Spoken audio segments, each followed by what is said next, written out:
Assalamu alaikum everyone. Welcome back to my channel. Welcome to my another vlog. আশা করি আল্লাহর রহমতে সবাই ভালো আছেন। তো আজকে আবারও নতুন একটি ব্লগ নিয়ে চলে এসেছি আপনাদের মাঝে। আজকের ব্লগটা আমি সকাল থেকে শুরু করছি।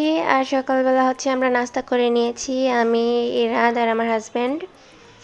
দেন নাস্তা করেছি আজকে পরোটা পায়েস দিয়ে। সকালবেলা পায়েস রেডি করেছি, যেহেতু শীত চলে এসেছে, বাইরে শীত শীত ভাব, তাই আর কি পায়েস খেতে খুব ইচ্ছে করতেছিল, সেই জন্য বানানো।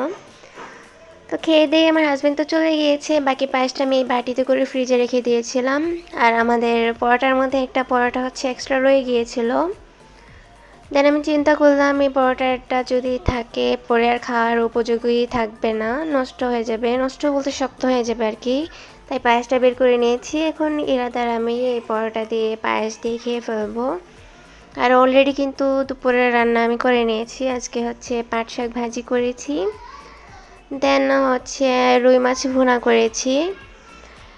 এখন এটা খাওয়ার পরে আমরা গোসল টোসল করবো, করে দেন দুপুরের খাবার খেয়ে তারপর আম্মুর বাসায় চলে যাব।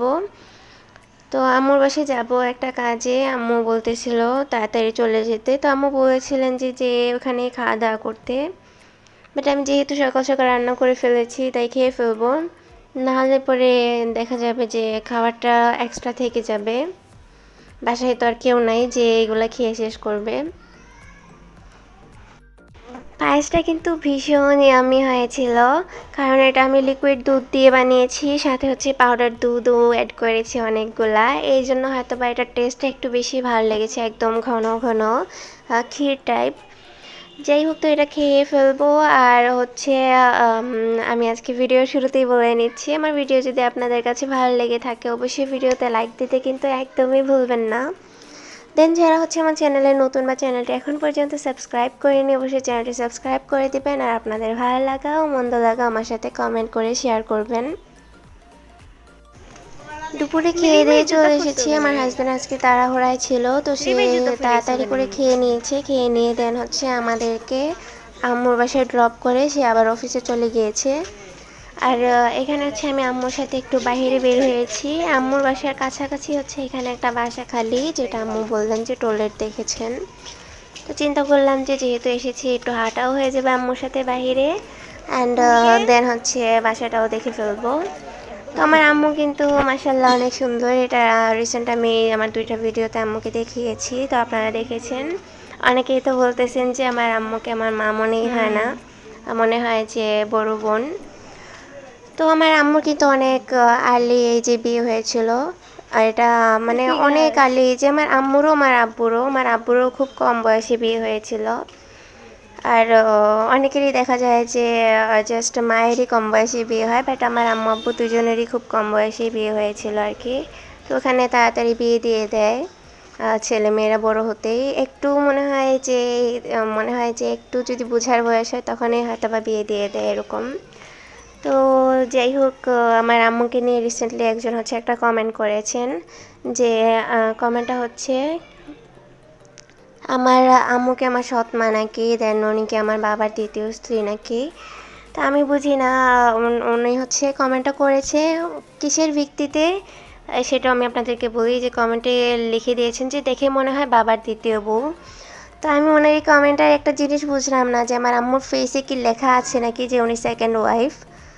আর আমি যে কত বছর ধরে ব্লগ করতেছি, আমি স্টার্টিং থেকে কিন্তু আমার আম্মুকে দেখিয়েছি। তো উনি যদি আমার সৎ মা হয় তাহলে আমার ফার্স্ট মাকে তো আমি অবশ্যই আমার ভিডিওতে দেখাতাম আপনাদেরকে।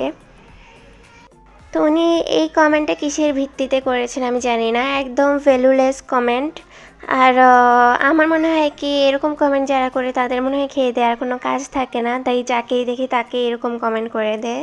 লাইক আমাকেও রিসেন্টলি একটা কমেন্ট করে বলা হয়েছিল যে আমি আমার হাজব্যান্ডের সেকেন্ড ওয়াইফ। তো এইসব কিন্তু একদমই ঠিক না, মানে আপনারা না জেনে শুনে এভাবে যে একদম ডিরেক্ট বলে দেন এই কথাটা, এটাও কিন্তু গুনার কাতারে পড়ে। তো আপনারা জাস্ট একটা কমেন্ট লিখতেছেন, নর্মাল একটা কমেন্ট, বাট এটাতে কিন্তু আপনারা গুনাহ কামাই করতেছেন, আর কিছুই না। তো যাই হোক, আমি কিন্তু এখানে কৈফিয়ত দিতে ওনাকে বাধ্য না, তারপর আমি এটা ক্লিয়ার করতেছিলাম। বিকজ এই কমেন্টটা যদি আমার অন্যান্য ভিউয়াররা দেখে তো ওনাদের মাথায় এরকম কোনো কোয়েশ্চেন আসতে পারে। ভাই কমেন্টটা যদি আমি ডিলিট করে দিই তাহলে অনেকেই ভাবতে পারে যে হয়তো উনি সত্য কথা বলেছেন, তাই আমি কমেন্টটা ডিলিট করে দিয়েছি। অ্যান্ড দেন আমি যদি এই কমেন্টে কোনো রিপ্লাইও করি, উনি এমন কমেন্ট করেছে যে কমেন্টে কিন্তু আমি ভালো কোনো রিপ্লাই করব এটাও কিন্তু মাথায় আসে না, মানে মেজাজ খারাপ হয়ে যাওয়ার মতো একটা কমেন্ট। তো কোনো রিপ্লাই করলেও হচ্ছে আবার আমার দোষী হবে। যাই হোক, এখানে হচ্ছে আমি আজকে আপনাদের সাথে আমার আম্মুর একটা স্পেশাল রেসিপি শেয়ার করছি, সেটা হচ্ছে লাই শাক দিয়ে মাছের ভর্তা। তো এই জন্য হচ্ছে আমি রুই মাছ নিয়ে নিয়েছি। রুই মাছটা অলরেডি ফ্রিজ থেকে নামিয়ে ভিজিয়ে রেখে দিয়েছি। এখানে হচ্ছে লাই শাক নিয়েছি। লাই শাকটা আমি ফ্রিজে ধুয়ে রেখে দিয়েছিলাম একটা ঝুড়িতে। দেন হালকা গরম পানিতে এটা হালকা করে সিদ্ধ করেছি। একদম বেশি সিদ্ধ করা যাবে না, কারণ বেশি সিদ্ধ করলে দেখা যাবে শাকটা একদম নরম হয়ে গিয়েছে। তো একদম হালকা করে হচ্ছে আমি সিদ্ধ করে নিয়েছি। দেন হচ্ছে দেখতে পাচ্ছেন এখানে আমি পানিটা নিংড়িয়ে নিয়ে দেন শাকটা হচ্ছে ভালো করে কুচি কুচি করে নেব। একদম যতটুকু চিকন পসিবল সেই অনুসারে হচ্ছে এটা আমাদের কুচি করতে হবে। লাই শাক দিয়ে মাছের ভর্তাটা এত বেশি ভালো লাগে যে আপনারা এটা ট্রাই না করা পর্যন্ত এর টেস্ট একদমই বুঝবেন না। আর আমার হাজব্যান্ডও হচ্ছে ফার্স্ট টাইম খেয়েছে আমি ভর্তাটা করার পর।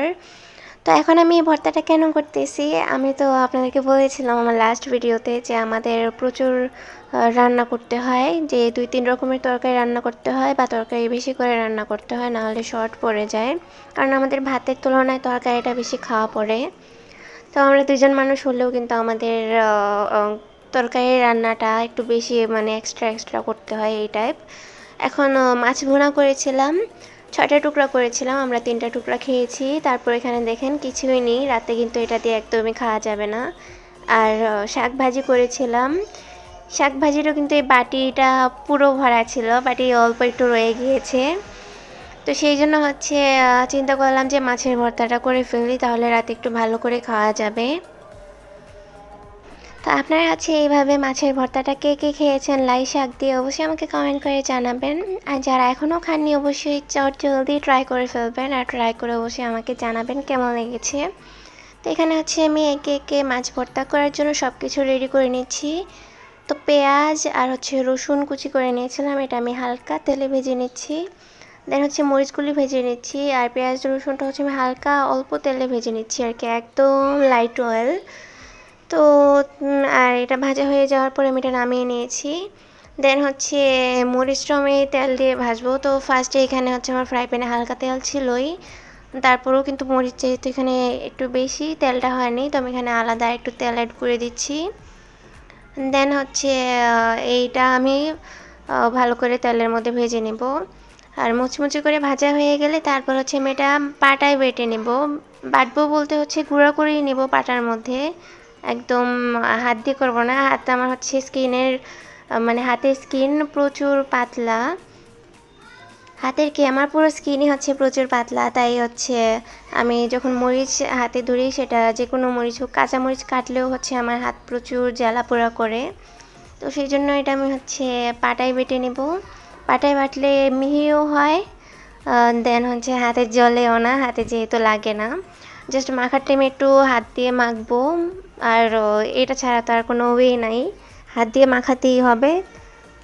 তখন হালকা একটু জ্বলবে, বাট হাত দিয়ে যখন একদম ফুললি মরিচগুলি গুঁড়া করা হয় তখন প্রচুর জ্বালা পোড়া করে। আমি মাছগুলিও ভাজতে দিয়ে দিয়েছি হালকা লবণ আর হচ্ছে হলুদ গুঁড়া দিয়ে। আর এখানে দেখতে পাচ্ছেন আমি কিন্তু পাটা দিয়ে বেটে গুঁড়ো করে নিয়েছি মরিচটা কিন্তু অনেক মিহি করে গুঁড়া হয়েছে। সাথে তো আমার পেঁয়াজ আর রসুন রেডি আছে। দেন হচ্ছে এখানে লাই শাকটা যেটা কুচি করে নিয়েছি হালকা সিদ্ধ করে। তো মাছটাও উল্টিয়ে ভালো করে হচ্ছে ভেজে নিতে হবে, যেহেতু এই ভর্তাটা করার পর আমি এই ভর্তাটা আর ভাজবো না, তাই এটা ভালো করে ভাজতে হবে যাতে মাছটা প্রপারলি সিদ্ধ হয়। তো আমি সময় নিয়ে হচ্ছে ভাজবো।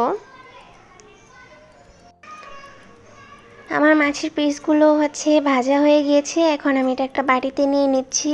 দেন আমি কাটা ছাড়িয়ে নিব। আর খুব সময় নিয়ে কিন্তু আমি এটা ভেজে নিয়েছি, তো আমার মাছটা একদম প্রপারলি সিদ্ধ হয়ে গিয়েছে।